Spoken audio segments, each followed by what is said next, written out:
Hello everyone, कैसे हैं आप लोग। आई होप कि आप लोग बहुत अच्छे होंगे और अपनी पढ़ाई को भी बहुत अच्छे तरीके से कंप्लीट और कवर अप कर रहे होंगे। जैसा कि आप लोगों को पता है कि अभी हम लोग हमारे क्लास 11th के बिजनेस स्टडी सब्जेक्ट को पढ़ रहे हैं और बिजनेस स्टडी सब्जेक्ट में अभी हम लोग हमारे बिजनेस सर्विसेज वाले चैप्टर को पढ़ रहे हैं। और आज के इस वाले वीडियो में, आज के इस वाले क्लास में हम लोग हमारे चौथे वाले बिजनेस सर्विसेज को पढ़ेंगे, जो हमारा कहता है वेयर हाउसिंग। तो आइए बिना वक्त गवाए, बिना देरी किए आज के इस क्लास को, आज के इस वीडियो को शुरू करते हैं और हम लोग पढ़ते हैं हमारे चौथे वाले बिजनेस सर्विसेज को, जो हमारा कहता है वेयर हाउसिंग।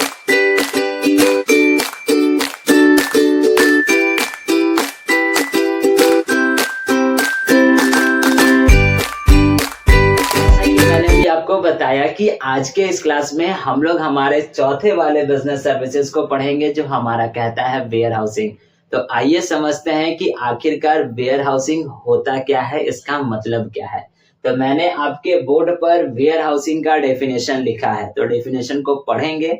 लेकिन उससे पहले हमको ये जानना जरूरी है कि आखिरकार हम लोग वेयर हाउसिंग क्यों करते हैं, क्योंकि इसी के बाद हम लोग ये समझेंगे कि वेयर हाउसिंग होता क्या है। क्योंकि सबसे पहले हम उसका कारण तो जान ले कि आखिरकार हम क्यों उस चीज को करेंगे। जैसे आप पूछते हो ना, मम्मी कहती है कि ये वाला काम मत करो, तो आप कहते हो कि हम क्यों इस काम को ना करें। वो नहीं आपसे बोले ठीक है कोई बात नहीं, तुम मना कर दी ना, हम नहीं करेंगे, लेकिन आप जरूर से बोलोगे कि क्यों नहीं करेंगे। तो यहाँ पर भी हम पहले पढ़ेंगे कि आखिरकार क्यों हम वेयर हाउसिंग को करेंगे। ठीक है, तो आपको यानी आपने जो है अपने बिजनेस स्टडीज में एक चैप्टर पढ़ा था, जिसमें आपको पढ़ना था गुड्स एंड सर्विसेज के बारे में, जिसमें आपने ये पढ़ा था कि हमारे पास बिजनेस जो होते हैं उनमें दो अलग अलग तरीकों से बिजनेस की जाती है, या फिर यूं समझा जाए कि दो अलग अलग चीजों का बिजनेस होता है। एक तो होता है हमारे पास सर्विसेज का और एक होता है हमारे पास गुड्स का। तो सर्विसेज को तो हम लोग स्टोर कर कर नहीं रख सकते हैं, ये आपने पढ़ लिया है। सर्विसेज एट अ टाइम, यानी सर्विसेज में एट अ टाइम प्रोडक्शन होता है और एट अ टाइम कंजम्पशन होता है, ये भी आपने पढ़ा है। तो वेयर हाउसिंग तो इस सर्विसेज वाले में काम करेगा नहीं। तो वेयर हाउसिंग काम किस में करेगा? गुड्स में काम करेगा। कैसे काम करेगा? क्योंकि आपको पता है कि हमारे पास जितने भी मैन्युफैक्चरर्स हैं जो गुड्स को बनाते हैं, तो बनाने के बाद वो मैन्युफैक्चरर्स जो होते हैं वो बने हुए गुड्स को किसी एक पर्टिकुलर जगह पर रखते हैं, ताकि मार्केट में जैसे जैसे उस पर्टिकुलर वस्तु का डिमांड आए, वैसे वैसे वो मैन्युफैक्चरर जो है उस पर्टिकुलर वस्तु को मार्केट में भेज सके और उसका कंजम्पशन हो सके। ठीक है, तो इसी कारण से मैन्युफैक्चरर्स जो होते हैं वो इस वेयर हाउसिंग को करते हैं, ताकि अपने बनाए हुए प्रोडक्ट्स को, अपने बनाए हुए गुड्स को वो एक पर्टिकुलर जगह पर स्टोर कर कर रख सके। एग्जाम्पल से अगर समझा जाए तो किसी एक मैगी, चलिए एक एग्जाम्पल लेते हैं मैगी बनाने वाली कंपनी का। तो मैगी बनाने वाली कंपनी को जो है वो 500 पैकेट मैगी का ऑर्डर आया आज के डेट में। तो क्या मैगी बनाने वाली कंपनी आज ही के डेट में वो 500 पैकेट जो है वो बनाएगी, बना कर फिर मार्केट में भेजेगी? क्या ऐसा पॉसिबल है? आपको ये पता है कि ऐसा पॉसिबल नहीं होगा, क्योंकि मैगी बनाने वाली जो कंपनी होगी उनके द्वारा जो है वो मैगी को पहले से बना कर कहीं ना कहीं स्टोर कर रखा गया होगा। और जैसे ही मार्केट में उस मैगी का डिमांड आया, वैसे ही उस मैगी बनाने वाली कंपनी के द्वारा उस मैगी को जो है वो मार्केट में भेज दिया गया। ठीक है, तो इसी कारण से हम लोग जो है, यानी हमारे बिजनेस में या हम लोग जो है वो वेयर हाउसिंग को करते हैं, ताकि हम लोग अपने बनाए हुए प्रोडक्ट्स को एक अच्छे जगह पर रख सके। और जिस जगह पर हम लोग अपने बनाए हुए प्रोडक्ट्स को, यानी मैन्युफैक्चरर प्रोडक्ट्स को जहां पर हम रखते हैं, उस पर्टिकुलर प्लेस को हम लोग वेयर हाउसिंग कहते हैं। और इस पूरे के पूरे पर्टिकुलर प्रोसेस को हम लोग वेयर हाउसिंग के नाम से जानते हैं। ठीक, तो यहाँ तक आपको देखने के बाद वीडियो को इतना तो समझ में आ गया होगा कि वेयर हाउसिंग क्यों करते हैं, वेयर हाउसिंग कहते किसको हैं और वेयर हाउस किसको कहते हैं। अब आइए समझते हैं कि आखिरकार आपका किताब क्या कहता है। हमारा किताब कहता है वेयर हाउसिंग का डेफिनेशन क्या है कि warehousing means storing of goods. मैंने अभी आपको जस्ट बता दिया कि वेयर हाउस का मतलब क्या है। तो स्टोरिंग ऑफ गुड्स, और कैसे गुड्स? जो रेडी टू सेल है, यानी बिकने के लिए एकदम तैयार है। ठीक है, और in a systematic and orderly manner, और उन प्रोडक्ट्स को, उन बनाए हुए गुड्स को ऐसे तरीके से रखा जाएगा जो बिल्कुल एकदम सिस्टमैटिक तरीके से होंगे और ऑर्डरली तरीके से होंगे। जैसे आप अपने घर में अपने पहनने वाले कपड़ों को रखते हो, उसके बाद आप अपने बुक्स को रखते हो। अब ऐसा तो नहीं है कि आपका एक बुक जो है वो छज्जी पे होगा, तो दूसरा बुक आपका छत पे होगा, तो तीसरा बुक आपका पार्किंग में होगा। ऐसा तो नहीं है। आप अपने पढ़ने वाले बुक्स को इस जगह पर रखते होगे ताकि इजी टू यूज हो और आसानी से आपके हाथ में लग जाए और आप उसको यूज करो, वापस से आप आसानी से वहां पर रख दो। तो इसी तरीके से वेयर हाउसिंग का भी यही एक नियम कहता है कि वेयर हाउसिंग हम लोग उस प्रोसेस को कहते हैं जहां पर हम लोग गुड्स को स्टोर कर कर रखते हैं और इस तरीके से रखते हैं जो एक सिस्टमैटिक तरीका होगा और जो एक ऑर्डरली और एक प्रॉपर तरीका होगा। और इस पूरे के पूरे प्रोसेस को, यानी कि वस्तुओं के रखने के, स्टोरिंग करने के प्रोसेस को ही हम लोग वेयर हाउसिंग के नाम से जानते हैं और कहते हैं। और जिस जगह पर हम उस बनाए हुए गुड्स को रखेंगे वो पर्टिकुलर जगह हमारा वेयर हाउस कहलाएगा। देखिए लिखता है क्या, warehouse the physical building और फैसिलिटी, यानी कि वेयर हाउस है क्या, एक प्रकार का फिजिकल बिल्डिंग है जहां पर वेयर गुड्स आर स्टोर्ड, जहां जो है वो गुड्स को स्टोर कर कर रखा जाता है। तो मैंने अभी आपको बता दिया कि जहां पर भी हम अपने बनाए हुए गुड्स को स्टोर कर कर रखेंगे उस पर्टिकुलर प्लेस को हम लोग वेयर हाउस कहेंगे और उस इंटायर प्रोसेस को हम लोग वेयर हाउसिंग के नाम से जानते हैं और कहते हैं। ठीक, आइए अब हम लोग पढ़ते हैं हमारे नेक्स्ट वाले पॉइंट को, जो हमारा कहता है the warehouse is where, यानी वेयर हाउस, वेयर यानी जहां हमने सामान को रखा है उसको हम लोग वेयर हाउस कहते हैं। और वेयर हाउसिंग इज हाउ, यानी जैसे उस पर्टिकुलर पूरे के पूरे प्रोसेस को किया गया, सामान को रखा गया सिस्टमैटिक तरीके से, ऑर्डरली तरीके से, तो उस पूरे के पूरे प्रोसेस को हम लोग वेयर हाउसिंग के नाम से जानते हैं और कहते हैं। तो आई होप सो कि अब आपको वेयर हाउसिंग और वेयर हाउस दोनों के मतलब अच्छे तरीके से समझ में आ गए होंगे। अब हम लोग पढ़ते हैं हमारे आज के दूसरे वाले टॉपिक को, जो हमारा कहता है कैरेक्टरिस्टिक्स ऑफ गुड और आइडियल वेयर हाउस, यानी एक अच्छे, एक आइडियल वेयर हाउस की कौन कौन सी विशेषताएं होती हैं। तो पहला वाला विशेषता क्या होता है, कन्वीनियंट लोकेशन, यानी एक वेयर हाउस और एक अच्छा वेयर हाउस उस लोकेशन पर होना चाहिए, उस जगह पर होना चाहिए जहां पर हम आसानी से पहुंच सके और जहां से सामान को आसानी से निकाल कर कर मार्केट में भेज सके। अब ऐसा नहीं है कि हमने वेयर हाउस बनवा तो लिया लेकिन जंगल के बीचों बीच बनवा लिया जहां गूगल मैप भी काम नहीं कर रहा है, तो क्या हम उस पर्टिकुलर वेयर हाउस को एक अच्छा और एक आइडियल वेयर हाउस कहेंगे? ऐसा कभी नहीं कहेंगे, क्योंकि जहां गूगल मैप ही काम नहीं कर रहा है वहां पर गाड़ी कहां से पहुंचेगी, तो आप वहां से सामान को लाने में, पहुंचाने में बहुत ज्यादा समय लगेगा। तो वही यहाँ पर कहता है कि एक अच्छे और एक आइडियल वेयर हाउस की निशानी क्या होती है, उसकी विशेषता क्या होती है कि वो वेयर हाउस जो है वो एक प्रॉपर और एक अच्छे जगह पर होना चाहिए, उसका लोकेशन बहुत सही जगह पर होना चाहिए जहां पर हम इजिली, आसानी से पहुंच सके और उस वेयर हाउस तक अप्रोच कर सके। ठीक है, देखिए लिखता है क्या, warehouse should be located at a convenient, which should be easily approachable, it should be situated। अब ये warehouse कहाँ होने चाहिए, नियर मार्केट, यानी warehouse जो है वो मार्केट के नजदीक होने चाहिए, सी पोर्ट्स के नजदीक होने चाहिए, रेलवे स्टेशन के नजदीक होने चाहिए जहां पर हम आसानी से अपने वस्तुओं को ला कर रख सकते हैं। ठीक है, तो ये था हमारा पहला वाला विशेषता। दूसरा विशेषता हमारा कहता है सेफ्टी।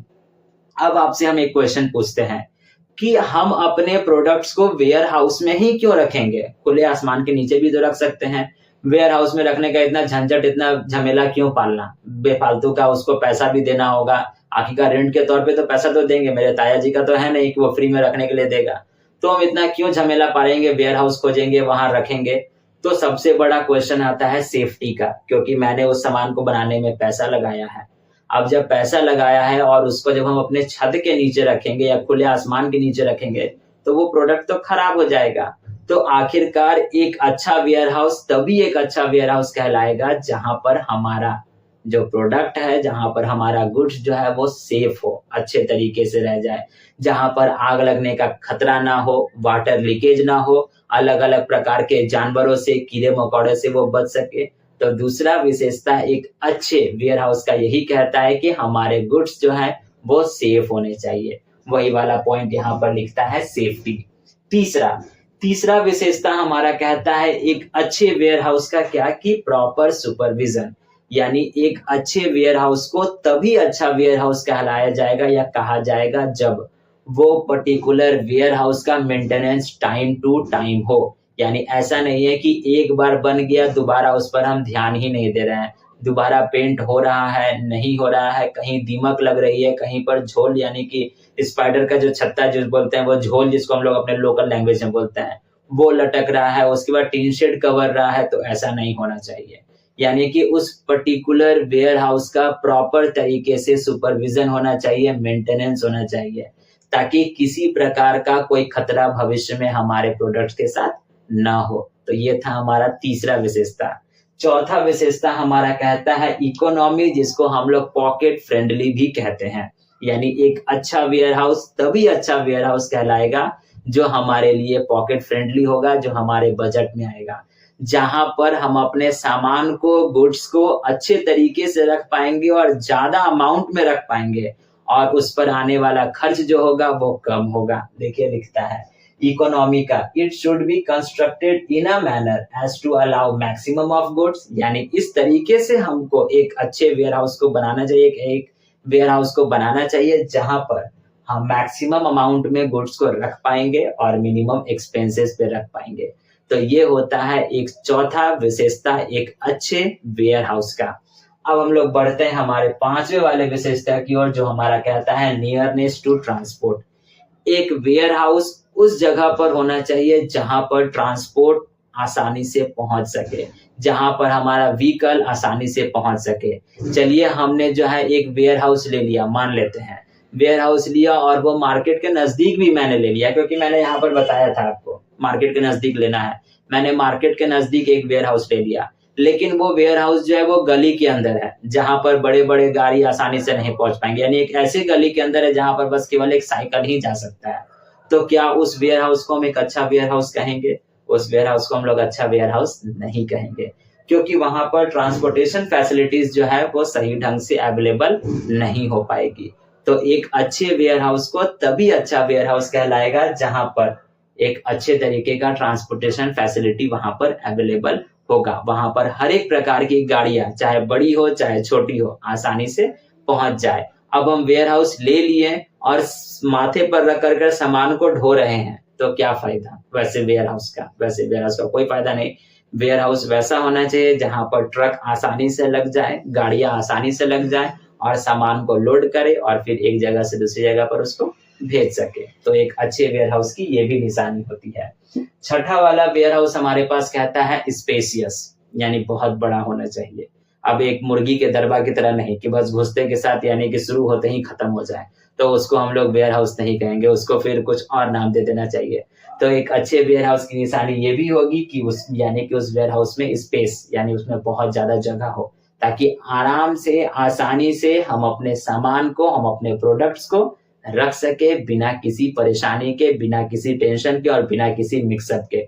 मिक्सअप का मतलब ये नहीं कि वो सामान इस सामान के साथ मैच कर रहा हो, मिक्स कर रहा हो, तो ये भी नहीं होना चाहिए। ठीक, नेक्स्ट वन हमारे पास कहता है 7 नंबर कैरेक्टरिस्टिक, जो हमारा कहता है प्रॉपर कंट्रोल।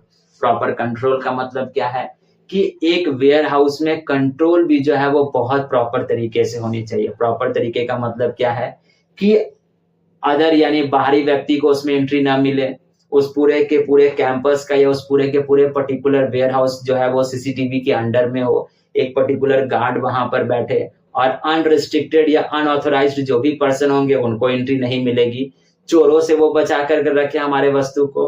तो इस तरीके का भी होना चाहिए, फैसिलिटी हमको मिलना चाहिए। तो अगर ऐसा फैसिलिटीज मिल रहा है, अगर प्रॉपर तरीके का कंट्रोल अगर हमारे वेयर हाउस पे है या किसी भी पर्टिकुलर वेयर हाउस पे है, तो उस पर्टिकुलर वेयर हाउस को हम लोग एक अच्छा और एक आइडियल वेयर हाउस कहेंगे। ठीक, लास्ट वन हमारे पास कहता है गुड कंस्ट्रक्शन। तो एक अच्छे वेयर हाउस को तभी अच्छा वेयर हाउस कहलाया जाएगा या कहेंगे जब उस वेयर हाउस का कंस्ट्रक्शन जो होगा वो बहुत बेहतरीन तरीके का होगा, यानी मॉडर्न तरीके का होगा, जिसमें हर एक फैसिलिटीज उसमें अवेलेबल होंगी, चाहे वो कोई भी छोटी से छोटी फैसिलिटी क्यों ना हो, हर एक फैसिलिटीज उसमें रहेंगी। तभी जाकर कर हम उस पर्टिकुलर वेयर हाउस को एक अच्छा और एक आइडियल वेयर हाउस कहेंगे। ठीक है, तो यही होते हैं हमारे पास 8 यानी 8 अलग अलग कैरेक्टरिस्टिक्स ऑफ अ गुड और आइडियल वेयर हाउस। और आई होप सो कि आपको ये आठों के आठों पॉइंट, आठों के आठों कैरेक्टरिस्टिक्स अच्छे तरीके से समझ में आ गए होंगे। अभी आप क्या कीजिए, वीडियो को पॉज कर लीजिए और इसका स्क्रीनशॉट लेकर कर अपने पास रख लीजिए और मेक श्योर कि आप इसको अपने कॉपी में बहुत अच्छे तरीके से राइट डाउन कीजिएगा। ठीक है, तो आज के इस वीडियो के लिए बस इतना ही हम लोग रहने देते हैं। अब हम लोग मिलेंगे इसी वेयर हाउस सर्विसेज के नेक्स्ट वाले पार्ट पे यानी पार्ट नंबर 2 पे, और हम लोग नेक्स्ट वाले टॉपिक को उस वाले पार्ट में पढ़ेंगे। ठीक, तो आज के इस वीडियो के लिए बस इतना ही। अगर आप यहाँ तक इस वीडियो को देखे हो और ये सारे के सारी पॉइंट्स, कैरेक्टरिस्टिक्स, मेरी बातें अगर आपको अच्छे तरीके से समझ में आ गई हैं, तो वीडियो को लाइक करके जाइएगा। चैनल पर नए होंगे तो चैनल को सब्सक्राइब भी कर लीजिएगा और अपने फ्रेंड्स के साथ शेयर भी करते जाइएगा। अब हम लोग मिलेंगे हमारे इसी वेयर हाउसिंग सर्विसेज के नेक्स्ट वाले पार्ट पे यानी पार्ट नंबर 2 पे। तब तक के लिए आप अपना ख्याल रखिएगा, ध्यान रखिएगा। Thank you and bye bye.